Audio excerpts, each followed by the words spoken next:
Hello, এখন যেহেতু আমি কোনো কাজ করি না যার জন্য আমাকে বরের কাছেই হাত পাততে হয়। এই তো বর আমাকে টাকা দিয়ে নামিয়ে দিয়ে বেরিয়ে গেল। এখন আমি যাচ্ছি আমার স্কুলে। এই তো আমি রেডি হয়ে অনেকক্ষণ থেকেই দাঁড়িয়ে আছি বাসের জন্য। কিন্তু কপালটা এত খারাপ ১ ঘন্টা থেকে মনে হয় দাঁড়িয়েই আছি, তবুও বাস আসে না। তো যাই হোক ফাইনালি আমি চলে আসলাম এই তো আমার স্কুলে, আমার আরসি মডার্ন একাডেমি।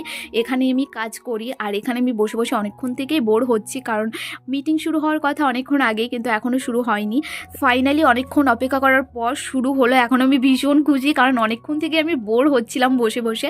তো যাই হোক, তোমরা আমাকে অনেকেই কমেন্ট করেছিলে যে দিভাই তুমি কি কাজ করো। তো আমি একটি স্কুলে কাজ করি, নতুনই জয়েন হয়েছি। আমার মনে হয় নিজে কাজ করে খাওয়াটা একদমই উচিত, কারণ সেটা ১ টাকা হোক ২ টাকা হোক সেটার খুশিটা অনেকটা বড়।